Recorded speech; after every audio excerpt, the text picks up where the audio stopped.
maaalala mo? Ano maaalala mo? Na parang, kini-question ko kasi, na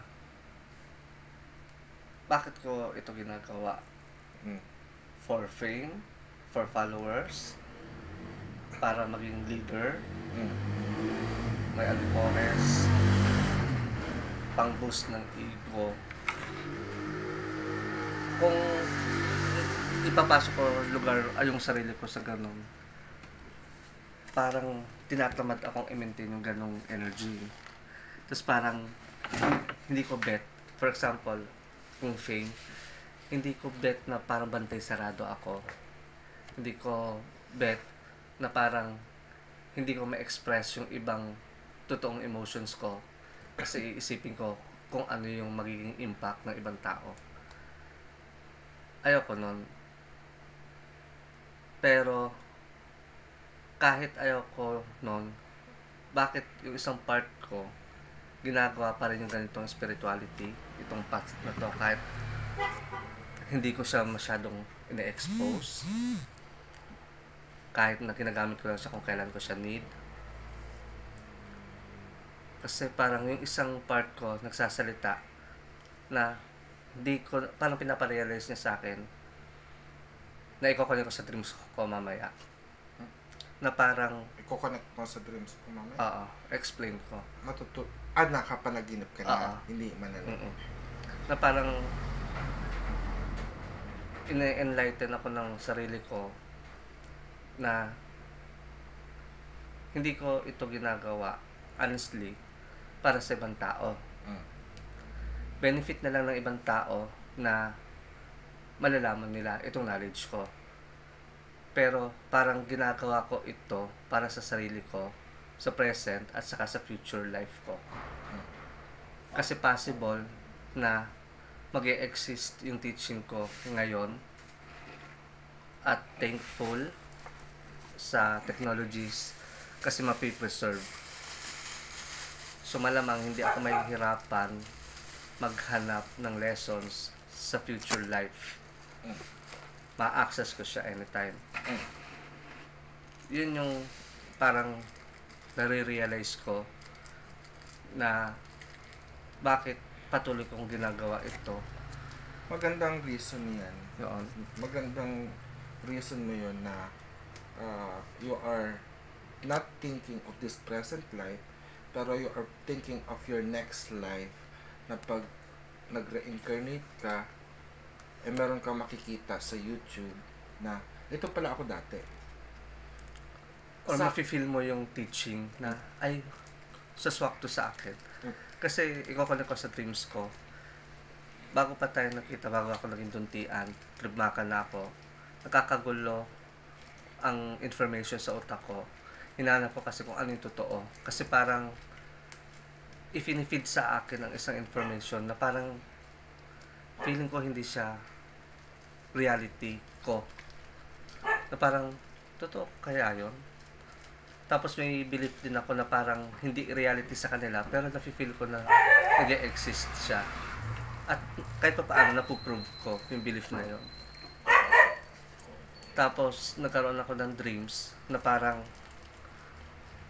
biglang nag-pop up sa dreams na meron akong book na isinulat, pero ibinaong ko siya sa lupa. Tapos na-discover ko ulit yung book na yon kung saan ko siya inilagay.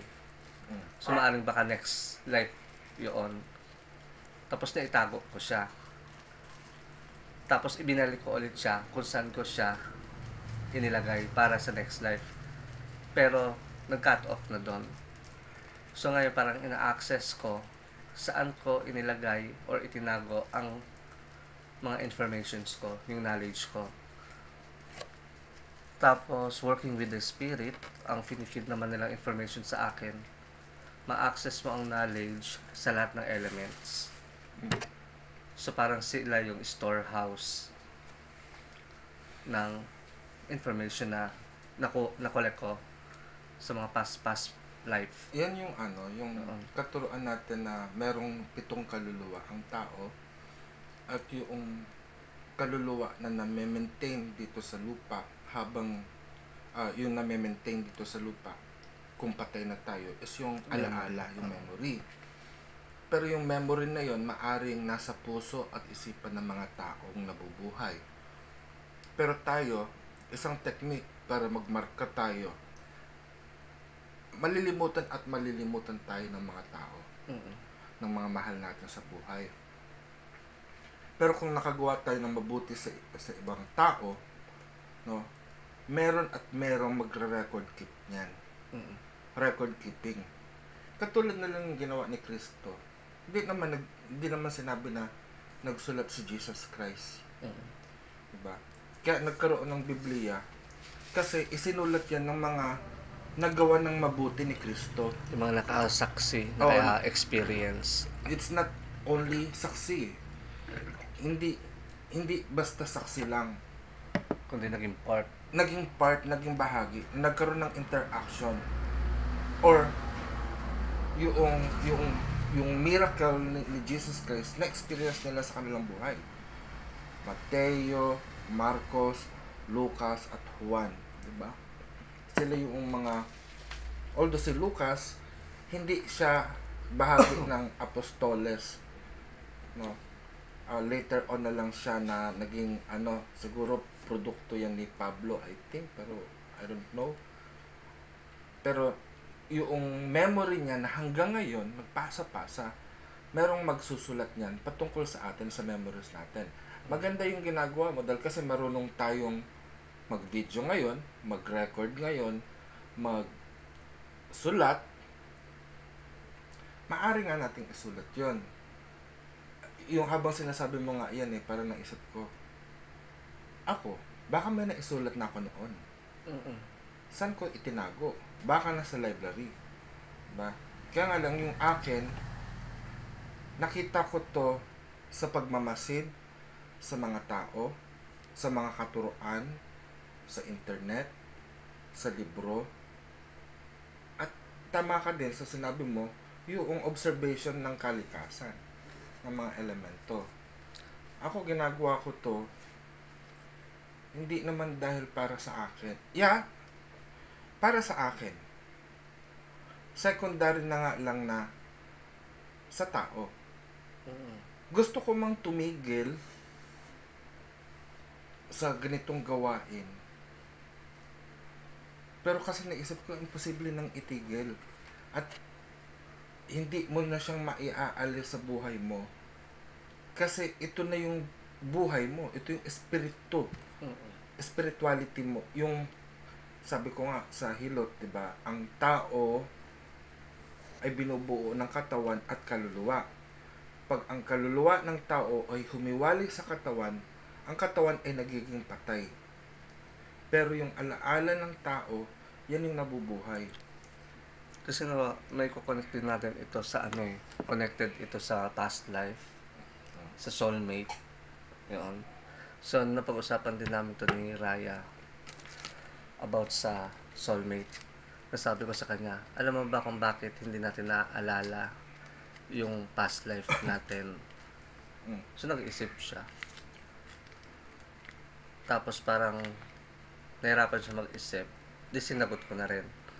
Kasi magkakaroon ng confusion at conflict sa present life. Kasi sinabi ko sa kanya, for example, sino pinakmayaman sa inyo dyan sa Austria?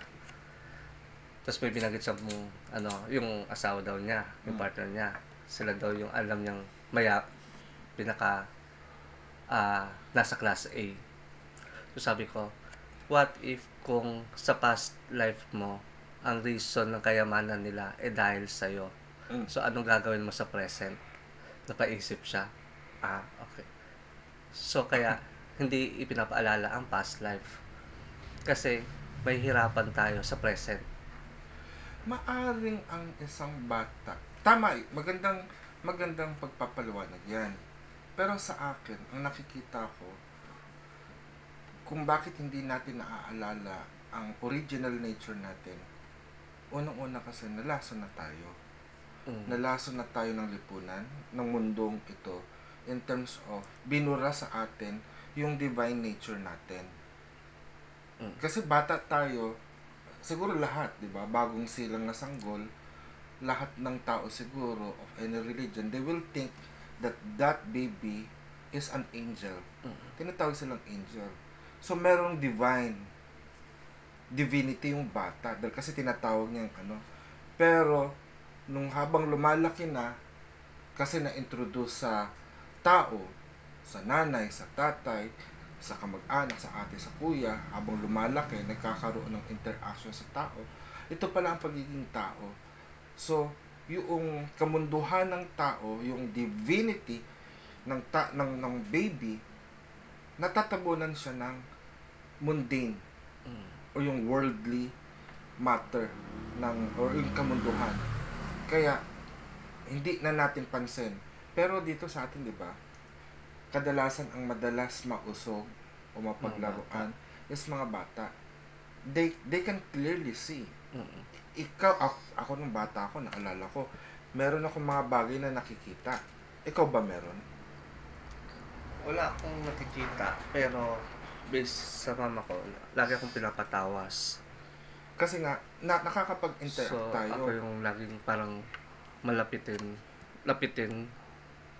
ng ng engkanto, mga ganon. Siguro yun yung tungkulin natin ngayon na ipaalala rin sa mga tao na we are divine. We have this divinity within us na natural sa atin na makita. Parang katulad sinabi ko kay Maria kanina na nag-uusap tayo na there is somebody or someone who is trying to control us na magiging robot na lang tayo in the future kasi sunod-sunuran tayo na wala tayong sariling kalayaan yung wala tayong magiging sariling pagpapasya, no? Yung freedom natin is na tag doon, kumbaga nasasakop yung kalayaan natin ng ibang tao, nakokontrol ng ibang tao. Tayo naman siguro bilang binabaylan ng makabagong panahon, tayo yung magpapaalala sa kanila na meron tayong kakayahan, meron tayong kapangyarihan, meron tayong free will, meron tayong sariling pag-iisip, kamay at paa para kumilos at lumakad sa landas pabalik sa ating lahi. Yan ang kagandahan din ng universe, ng death, ng life.